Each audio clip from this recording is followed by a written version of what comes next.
Technology and innovation is important in the transportation industry more now than ever. Come learn more about what Ford Mobility is doing in the technology and equity space with our guest, Clarinda Barnett-Harrison. She will talk about new innovations in the transportation and mobility space and how to integrate equity into those decisions moving forward.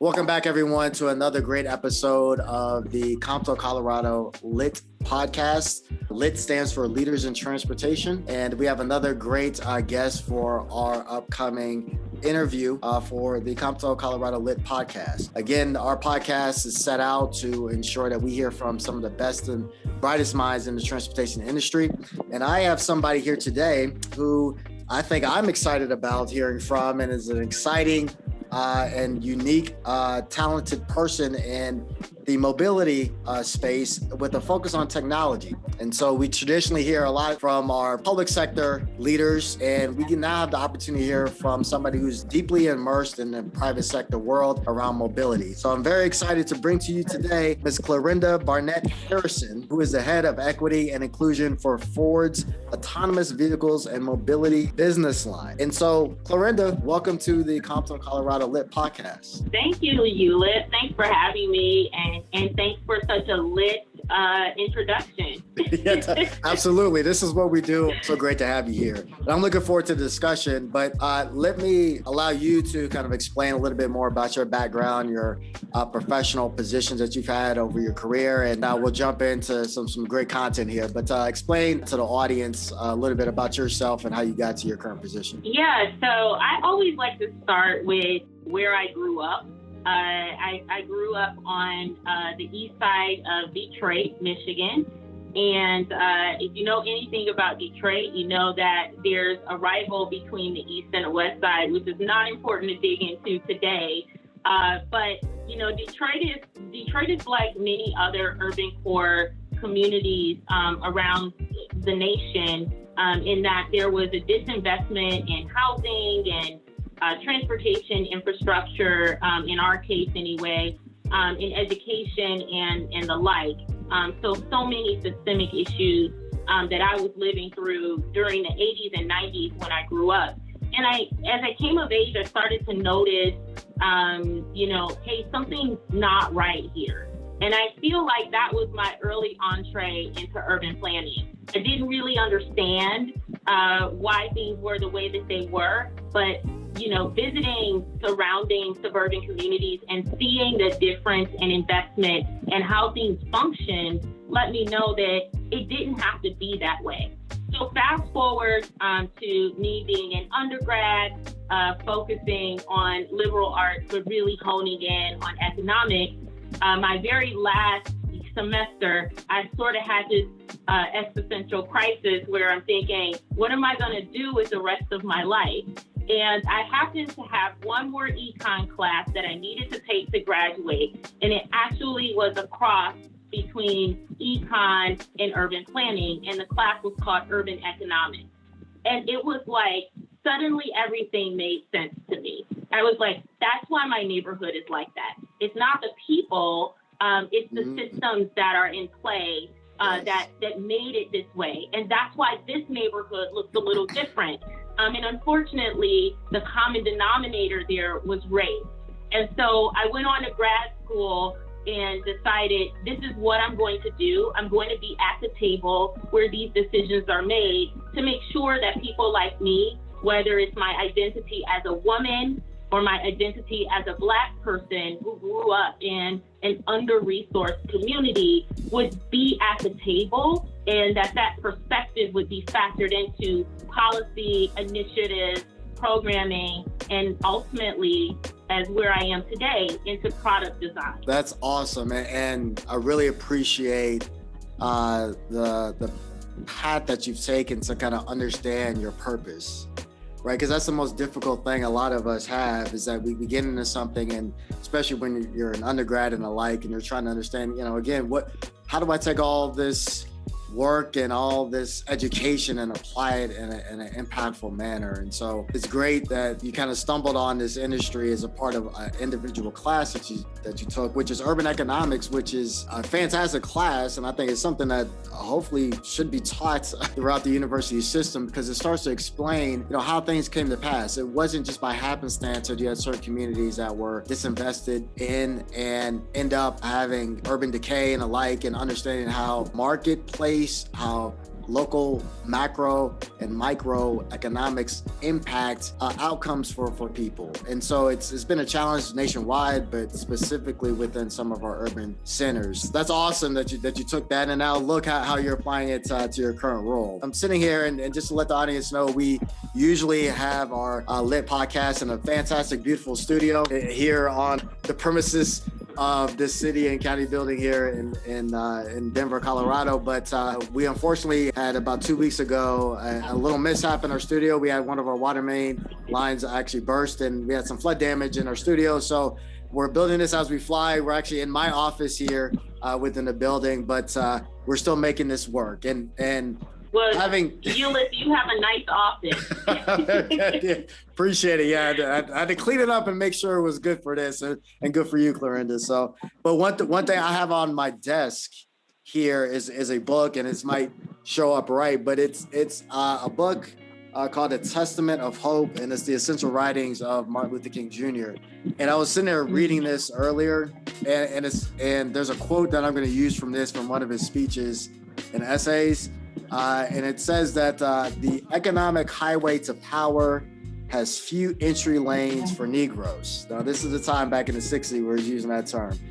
Nothing so vividly reveals the crushing impact of discrimination and the heritage of exclusion as the limited dimensions of Negro business in the most powerful economy in the world. It's amazing. We're talking about transportation and mobility and the like, and he used kind of a corollary there with the ability for Black businesses to have a role in participating in an economy. And it goes back to kind of what you were talking about in terms of the impact on cities and the like. But in your specific role, I'm curious, how does Dr. King kind of quote apply to some of the work that you have going on, and kind of what you see in your current role around equity and economic inclusion for some of our underserved populations? Yeah, so what a profound quote. Thank you for sharing that. I haven't actually read that book, but this January I was reading Where Do We Go From Here? Chaos or Community. That is the last book that Dr. King wrote prior to his death. And he said something similar. And I think the key thread to pull here is that purposeful exclusion from opportunity. And unfortunately, the challenge that we often experience as a result of exclusion is that people sort of internalize the limitations of opportunity. They don't believe they deserve it. They don't believe it's accessible. And oftentimes they don't pursue it. And even when they do, they experience such profound barriers to accessing that opportunity, such that it becomes impossible for them to overcome. So I think about that in the context of mobility from the standpoint of, if you think about sort of the social determinants of health and the social determinants of true quality of life, mobility is right up there in like the top 5, just under, access to food and income and housing. I mean, you need to get around, especially the way our modern cities are designed. And so recognizing that oftentimes in urban areas, people are excluded from mobility. Now, we know from the mid 20th century that a lot of that was intentional as we sort of ghettoized urban core communities and created highways to get people in and out, and then also restricted people's access to housing outside of urban core communities by and large. And so recognizing how that exclusion from mobility, exclusion from residential access to quality schools and quality jobs, then created this perpetual cycle of people sort of underperforming, being under-resourced, being underbanked, having their wealth, whether it's in real estate or business ownership, severely restricted. And how mobility plays a role in that is because if we can't get around as just one of our core essential needs, we can't get to the jobs that we need to get to, we can't get to our schools, and we can't get to healthcare safely, quickly, and effectively in an affordable way, then oftentimes we're really cut off from those factors that can improve our quality of life and existence. And that's sort of how I view mobility within that context. Yeah, and that's great. So let me ask you this, because you're with Ford, and it seems like you're in autonomous vehicles and mobility kind of business group. So how would somebody understand the impact of inclusion and equity around autonomous vehicles and kind of new smart mobility options? What would you provide as a response to somebody say, well, but is this really an equity issue here? Is this something we need to be concerned about? Because the historical impact has been infrastructure and highways, dissecting and bisecting and creating division within communities. But how does this apply to mobility services and options, especially when you talk about autonomous vehicles and connected vehicles and the like? So how would you respond to that? Yeah, so obviously I spend all of my time thinking about this because at face value, you might say, like, why does that matter? But I contend that anytime we're designing and developing new systems that are launched in communities, equity is always a factor, because it's a question of who has access to it, how will they be better for it or worse off because of it, and how do we make certain that we're not creating more disparities, and in fact, if we're really doing it right, how are we closing the gap in disparities? And that's what equity is all about, right? So when we think about autonomous vehicles, who are we thinking about as our users? How are we collecting data on the people in the communities where we'll be launching these AVs? We think about AV infrastructure, right? If we have to build new lanes or build new types of systems to help AVs navigate safely, what communities will they be in? When I read Vision Zero plans, for instance, across the nation that cities have started to create in response to the lack of safety, pedestrian safety in their urban core centers, and the correlation between how that infrastructure or the lack thereof creates unsafe pedestrian mobility, whether people are walking, biking, or driving. And so when you think about the future of AVs, how are we not going to perpetuate unsafe infrastructure for people in the communities where we're designing? And how do we make it better? When we think about, micro mobility like scooters and e-bikes and ride share, how are we thinking about making sure that there's connected systems? So if I imagine my commute, maybe I can jump on a scooter to get to the bus stop. And then for my last mile commute, maybe I can jump on an e-bike. But even going beyond the connectivity of it, how about diversibility or aging population? So when we think about equity, it's not just about race and ethnicity. It's also about, what if I am a wheelchair user? What if I am, on the spectrum of autism and I need mobility independence? How can our app and our technology support my learning style? Or how can the physical infrastructure of the scooter allow me to attach my wheelchair so that I can still enjoy the privilege of, accessible micro mobility? So it really is thinking about who are our users, how are we going to better serve them?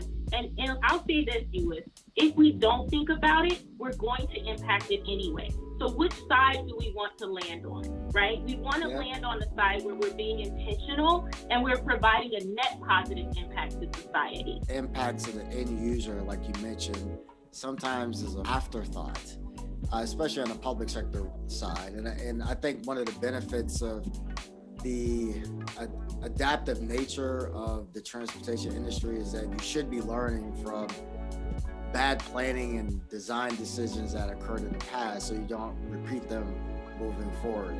And so it's good that you're in the role that you're in, and that you're helping to guide that thought process that then will impact how things are designed and how systems and services are created. So you can try to provide mobility options for everyone, and you don't leave anybody out. Whether it be intentionally, purposefully, or indirectly, you don't want to leave a percent of the population with the inability to be able to get around, especially in a world where we're advancing from a technology perspective, all these new mobility options. So that's fantastic. Let me ask you now, I don't know if you deal with this at all, but I'd like to hear your thoughts around a future that would actually have all these connected vehicles and autonomous vehicles. I remember a couple of years ago when this became really hot and a lot of testing was going on at different levels of the connected and autonomous vehicles. But there was an expectation in 5 to 10 years that the proliferation rate of these types of vehicles would be at 60-70%. And there's billions of dollars that's being invested in the like. That's probably slowed down a little bit. But one of the things that I would be curious from your perspective is the pricing and availability of these new technologies.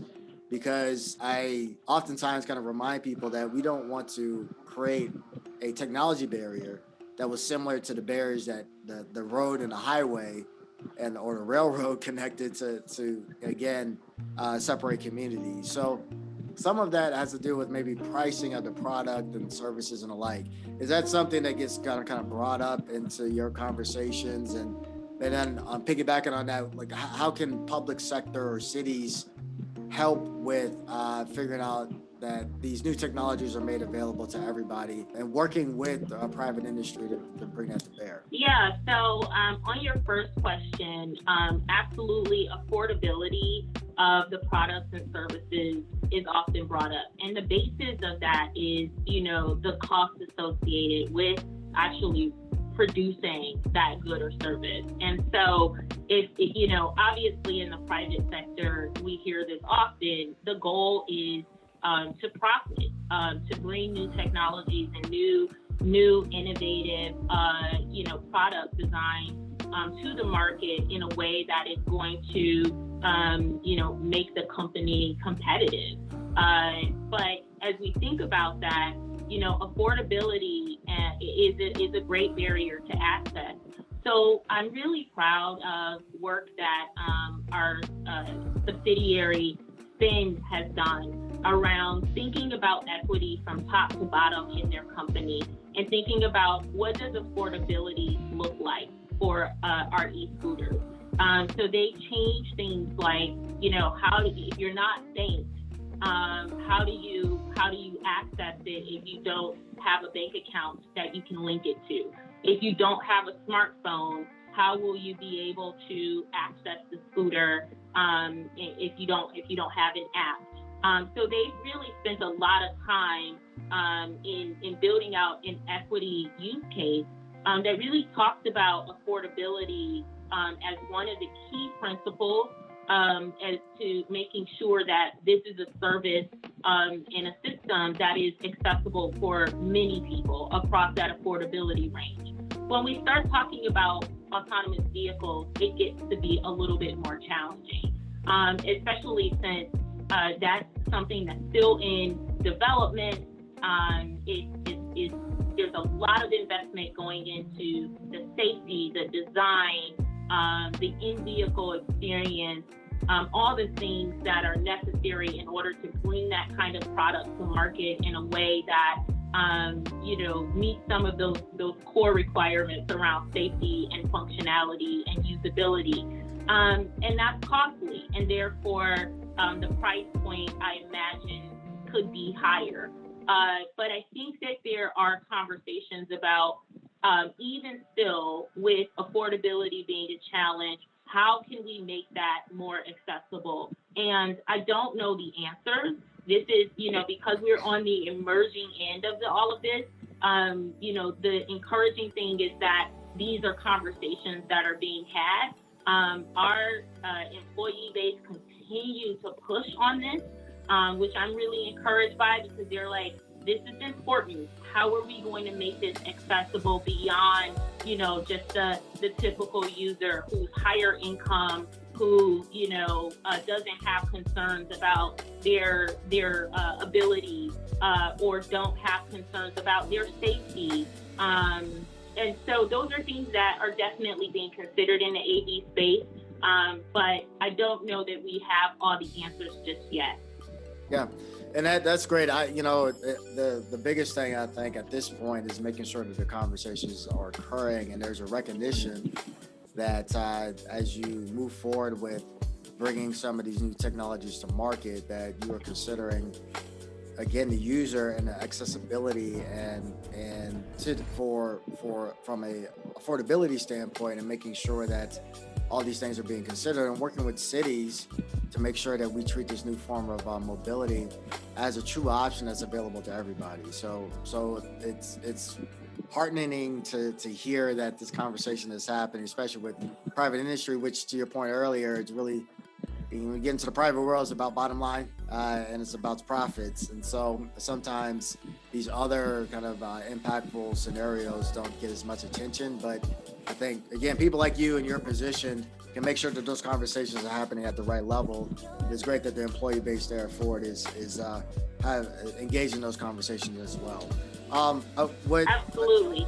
Yeah, definitely. I just wanted to address your second question, though, around like what could cities do? Yeah. And I think cities, because they have, they sort of control the operating environment, if you will, for mobility and AVs. We have to be partners, right? So we're learning together. I talked about our employees really pushing for equity and accessibility and affordability. So are our cities, our partner cities. And they're asking the question, how will this serve my entire community? How will we make sure that, we're not redlining, for instance, parts of the neighborhoods or parts of the city that could really benefit from better mobility options where public transportation is maybe not meeting all of the needs. Partnering, learning together, growing together, continuing to be on the leading edge of how are we thinking about this collectively, both from an operating environment standpoint and from a goods and services standpoint, is something that I think we need from cities, and we've received from many of the cities that we've been partnering with. Yeah, that's great. I know here in Denver, we have our equity platform as kind of our guiding North Star. Our mayor says that all the time, that everything that we do needs to have a focus of equity within it. And, we have been, as a city, looking at micro-mobility options, everything from shuttles to scooters and e-bikes and the like. And one of the things that we've made sure to kind of hold the private sector accountable is the availability of these unique mobility services and devices and what we call our high equity index areas. So essentially, historically underutilized or underserved areas. And so I think the willingness from the industry to ensure that equity equals access is extremely important. Is that if you want to work with the city and if you want to use the city's infrastructure and its right of way, that you need to make sure that what you're putting out in the city is available to everyone. And that's a partnership, but there's a level of accountability that has to be required in that partnership. And from my experience here is that we've had to push a little bit on that, but again, I think that having the private sector structure set in place where those conversations are happening and there's a clear understanding that there's a connectedness between a city and a private entity to meet an equity goal, that goes a long way. You would rather start from that position than, being in a position where it's an adversarial and people don't align with the overall mobility goals. So that's just great to hear. Yeah, definitely great to hear. And I would say keep pushing that charge, because we need people like you to make sure that the companies are being held accountable, and the cities we need to be doing our part to make sure we're I try and create a kind of fair operating environment for everybody as well. So definitely. What I wanted to do, I was sitting there scanning your resume again. You've done a lot, and I love your background because it's I like the uniqueness of people's background that leads into where they are. But the one position that you had, which was the Senior Director of Economic Prosperity and the Executive Director of the Detroit Regional Workforce Fund at the United Way for Southeastern Michigan. I would love to kind of hear your thoughts around workforce development and the opportunity, to me, that the nation has, as at the federal level, we consider all of this potential federal stimulus / infrastructure spending that might occur, and how that can provide an opportunity for a new workforce that can get people back to work again post-COVID, but also using infrastructure as a way to really develop our careers long term. I would love to hear kind of your experience in that previous role, and how, and your thoughts in general around infrastructure investment and how it can help with workforce development. And then, would love to hear kind of how in your current role, how does Ford kind of consider that aspect of developing kind of a new workforce, or again, around new technologies? Yeah. So on the first question, I think it's a tremendous opportunity, as it has been in the past in this nation, when we go through sort of this revolutionary boom in construction and infrastructure building, how it's really important to make certain that we're tapping our communities to ensure that they have the right kind of skill set. And we know that there's a high barrier to entry in the construction and building trade. The barrier to entry really is, how do I get into a good apprenticeship program? And then how do I get into, the trade organization that ultimately determines how the work is distributed? And so, making sure that those types of skill sets and competencies that are needed are accessible to people. And in my experience, these are good paying jobs that can set people up for long-term success. But in addition to getting into a good program as a barrier, the other barrier is these are very math and reading oriented types of positions. And when you're coming from under-resourced communities, oftentimes you may have a high school diploma, but you can't pass basic reading and math. So unfortunately, it goes back to, what are we learning within our education system? And some of the best candidates for those opportunities came out of schools that had co-op programs or partnerships with trade organizations to really create opportunities for people to explore that profession and also get those core skills that they need, so that if they graduate and decide, I'm not going to go on a college track, I'm going to go on a skilled trades track, that they have those core foundational needs. And for the people who are beyond that point, making sure that there are good experiential remediation education available, so that they're co-learning and doing at the same time, which is the best way to learn, especially when you're in a state where you need some remedial education boost. So it's a tremendous opportunity. It's something that we have sort of a blueprint for, but what I don't see is how the quality standards and the wide distribution of those type of opportunities being available in every corner of our nation. Because this is something that can help urban and rural and suburban residents alike, and making sure that we're connected to rebuilding our future in this country. Thinking about how that plays into Ford's work, it's been really exciting, because I've had some recent conversations about places where we may land and start to have facilities. And we've been having conversations about, how do we make sure that we have diverse businesses who are helping to build these buildings? How do we partner with the minority trade associations that can give us access to contractors who can help us lay the bricks and build the foundation for these structures? And then how can we do things very uniquely around skilled trades and bringing people into the workforce, both in the construction phase of our work, as well as, helping to build curriculum and pathways into how are we going to service these AVs. And we have a really cool example of something that was done with Michigan Central Station. We transformed a train station in a neighborhood called Corktown in Detroit.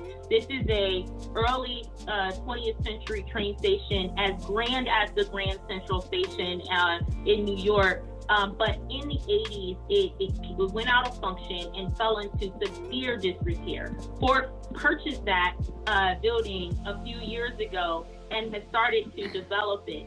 In addition to that, we partner with the local workforce development organization and said, we want to make sure that we're fast tracking people from the Detroit neighborhoods to be able to help redevelop this building as a beacon of the future of our city. And so we want to do more things like that in terms of how are we supporting the workforce while also supporting our business goals. I really appreciate that example that you gave. I think, again, to me, that's another kind of city industry partnership that we should be working towards. I strongly believe that we're really in kind of a generational mobility shift here. And not only do we need to develop leaders and diverse leaders in the mobility space, but we've got to figure out ways to build a brand new workforce that's prepared for the future of mobility. And so figuring out how to not only engage individuals who can be trained up and develop the skill set that people are willing to pay for, but also where the entrepreneurial opportunities that would be available for small startup businesses, minority businesses, woman-owned businesses, and alike. Transportation is a fantastic industry to create your own path for kind of economic prosperity. And so I think that a lot of the discussions, hopefully at the federal level, are also going to include the workforce development component of this, because as we have an aging workforce and people age out in different types of roles, we have the opportunity to retrain youth and have it targeted and be very intentional with making sure that people have that opportunity to get onto that on-ramp for economic power, as Dr. King mentioned. So that's great. I would throw Denver into the mix, and I'm sure a lot of other cities and city reps are going to listen to this. I would sure that they would have the same mindset that, hey, put my city on the list to try to work with Ford to figure out ways to enhance their facilities and provide opportunities for job growth and the like. So that's great. I wanted to ask a question around safety, because you mentioned this before, and it's great to hear that somebody on the private industry is actually looking at a lot of cities' Vision Zero plans. The question I would ask is, how does Ford view the safety enhancements that can sometimes come from these new mobility options? How do they feel the private industry's role is in regards to ensuring that the services that they provide are safe services for everybody? You mentioned the infrastructure piece, safe crossings and the infrastructure to allow people to use devices and alike in a proper manner within the current infrastructure that exists. But a lot of cities, we're trying to retrofit our streets to make sure that they're moving people safely, not just focus on the vehicle. But I'm curious, how do you see the intersection between what you would typically see from private industry, which is how does the device be safe for our user versus the infrastructure that the device is being used on to get around the safety components of that?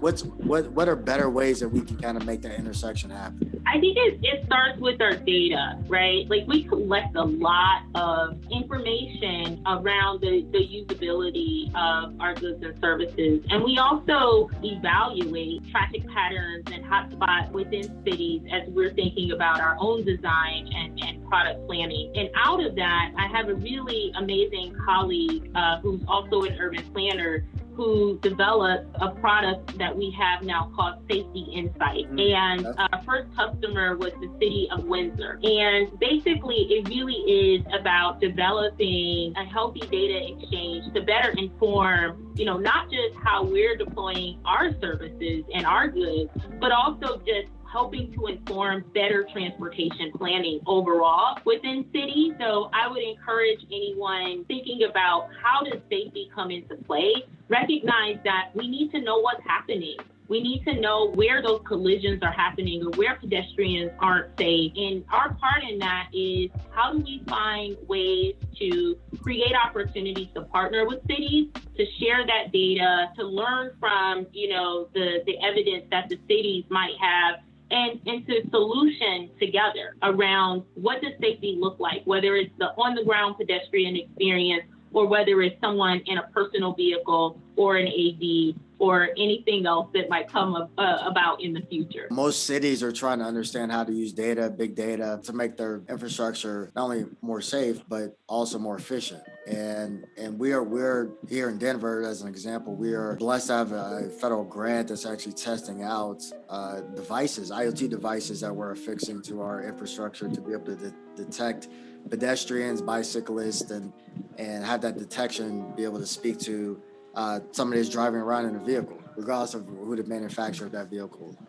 actually happens to be. So I think that's the next generation of transportation and IT and IoT technology, and figure out ways to collect a proper data to really be able to better predict where you would have some constraints or some potential risks from a safety standpoint, is what cities are looking for. So instead of being reactive when there's a crash that's involving a fatality or serious bodily injury, why not be proactive and collect that information where you might have near misses and alike, and you can take that information and make quicker redesigns so you prevent ever from having somebody pass away on your street. So it's great. And again, I would say that, Denver, we would be interested in partnering with you on that. And I'll make sure he has your information and he'll reach out. Absolutely, yeah. And I'm pretty sure a lot of cities would love to hear about that as well, and how to partner on that. Great stuff. Look, let me step back a little bit from the industry stuff. So what do you like to do? Stepping away when you're done, kind of fighting the good fight there on the mobility front.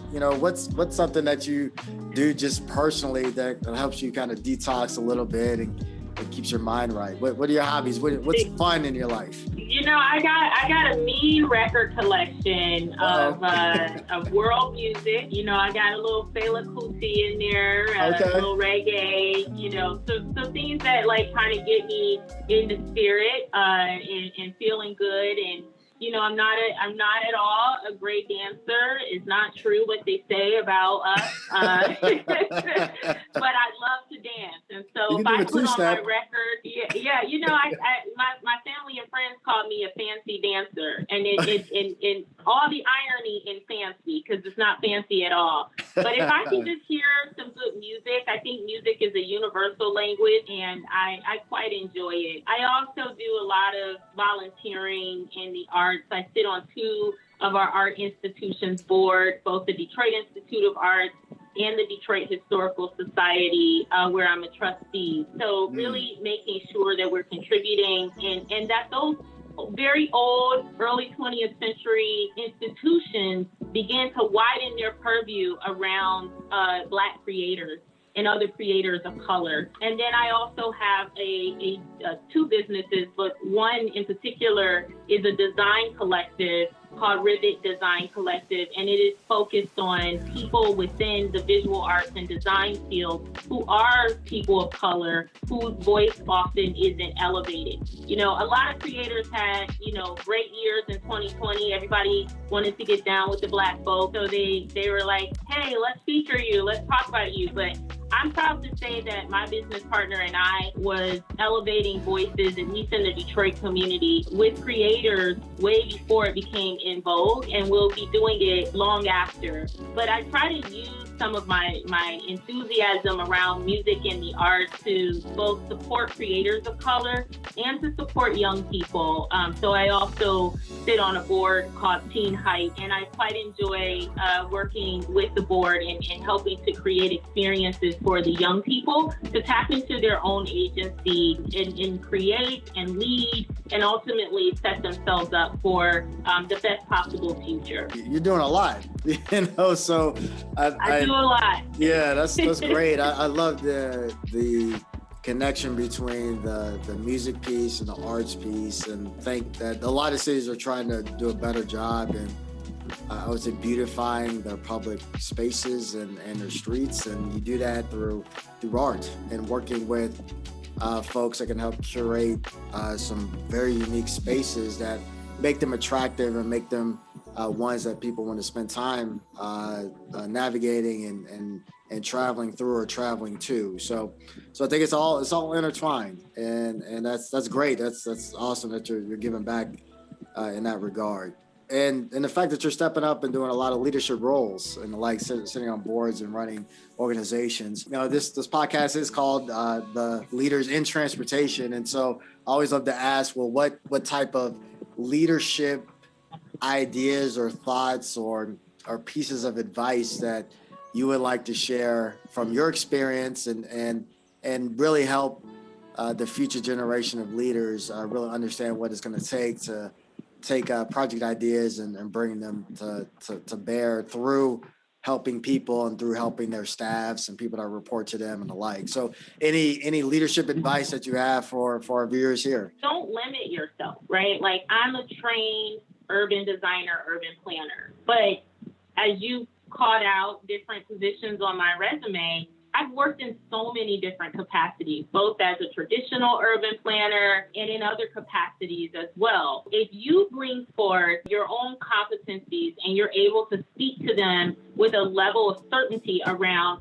how am I going to add value to this organization, how am I going to lead in this organization with my unique perspective that's both based on, my professional training and my experiences, as well as my lived experience, right? I always talk about, where I grew up and my early observations, because those lived experiences absolutely influences what I have to bring to bear. And so really digging into your whole story, which is where your power lies, and figuring out how does my entire story, my training, my lived experiences, my challenges, my triumphs, how do all of those things come together to make me the unique leader that I can be, and really being able to tell that story about yourself. Because we hear all the time, leaders and CEOs saying things like, I can't find any talent of color. There's nobody out there with that kind of skill set. And maybe on paper, I may have some of the skills and not all of them, or perhaps I don't look like what you expect a leader to look like for whatever reason. But if I get in front of you, I can make a compelling case for myself. And so there's two things. One, the burden is not on the talent and the leaders of color to be able to bang those doors down, right? Those doors need to be open, just like they're open for everyone else, so that people can give that time to, here's what I have to bring. But once that door is open, we have to be ready to tell our story, to be able to say in a compelling way that everything about me is where my power lies. It separates me from good to being great. And you want great people on your team, and that's what I have to bring. And so I think building that confidence in your own story is, like, hands down the best advice I can give to anyone in leadership and to people who are looking for leaders. Give people an opportunity to tell their story. The difficulty in being comfortable with yourself to understand how to tell your story, your lived experience, and how it applies in terms of the way in which you would go and lead a team or a group of people, or actually be placed in a position of some type of either ownership or influence in decision making. It's a difficult balance because I think oftentimes that as you kind of grow up and you figure out how the world works a little bit, you're trying to figure out, where do I do just enough? How do I expose just a little bit of who I am without people being turned off and afraid of what I'm about, and kind of conforming to a existing paradigm or dynamic that might not always have included, people that look like you or have your background and the like. And so I do think that it is a art form to figure out how to make sure that you're not losing yourself in any role that you go after, that people kind of respect your background, your experience. But at the end of the day, it's all about how well are you set up to deliver results? And if you can deliver results, people will end up gravitating towards you. So don't get caught up in the aspect of trying to do something for somebody else that may not understand you. Don't spend your time and focus on that. Focus on being yourself and being comfortable with the environment, and then deliver. Go out and deliver. If you can do that, you'll be successful. So I really appreciate that. I think it's amazing. I talk to my work colleagues all the time, and this is a conversation we have. It depends on the culture of an organization, the city you live in, perhaps the people that you work with. You have to learn when to turn it on, when to turn it off a little bit, and alike, and figure out the right moments when you can ensure that your whole self is there, and be comfortable with that process, because we all have to go through it. And you don't get discouraged. Go out there and do what you need to do, deliver results, and then people are going to see you and your individuality and appreciate it. So it's needed, because when you do that, the next person that comes behind you can even be more comfortable. So this is the kind of the burden that we have to bear, and it's an exciting time. I think it is. Yeah, it really is, and the reason why we're kind of doing this is to expose people of all the opportunities, regardless of your educational background, your background. This industry called transportation is a fantastic industry, and you can be whatever you want to be, regardless of your education, the educational level, and your experiences, and take advantage of it, and don't squander it. So hey, Clarinda, we've had a great conversation here. Before we kind of sign off here, I wanted to open it up, see if there's anything that you wanted to share with the listening audience here that we didn't cover. But I always give that opportunity to our guests. So anything that you want to share that's on your mind? Yeah, one thing that I would like to close with is just, what does equity mean, right? Because I think now that it's sort of on everybody's, in everybody's conversations, on everybody's white paper, on everyone's website, right? That starts to dilute the meaning if we don't really understand what that means. So I like to just give a simple explanation, right? So equity is sort of two parts. First is recognizing where a disparity exists in any system, whether it's transportation, healthcare, housing, education, etc. And who does that disparity exist for? And when we say who, we could be talking about racial, gender identity, and LGBTQ status. We could be talking about physical and cognitive abilities, but equity is about who is experiencing the disparity in what system. That's the first part. And then the second part is the relentless pursuit to close the gap. So how are we going to create systemic change where that gap and that disparity no longer exists for the individuals who are receiving the brunt of the negative consequences? And that's what it is. And so when people are like, well, does equity include me? Absolutely it does. Because if you are experiencing a disparity in any system, then we should be working to close that gap for you and people who are experiencing it in the same way that you are. Yeah, I love it. I love it. I especially love the last part, relentless pursuit of closing the gaps. And I think that it's interesting working for city government on the public sector side. That piece is really what is the responsibility of government, which is to remove the barriers and protect the process for people to actually have the pursuit of happiness, which is what this country is supposed to be about. It's not giving you something, but it is allowing the process to take place where you don't have an obstacle in your way to prevent you from achieving your goal. And so I love relentless pursuit of closing the gaps. I'm going to use that now because we started to, we have a pretty, at least in my department, we have a really regimented, focused, infrastructure-based kind of definition of equity, because we work with engineers and planners and the like, and so I work with engineers too. yeah. So you got to, I want people to be kind of regimented, so there's a clear understanding that the data says X, that means gap exists. So what are we doing to address it? It makes things a little bit easier. It's not as uncertain about what the definition means. But this last part, the relentless pursuit of closing the gap, that puts things in such great focus. So that's awesome. And this has been a great conversation. And I really appreciate your time. I think, about a month or so ago, I think you participated in a COMTO event, right?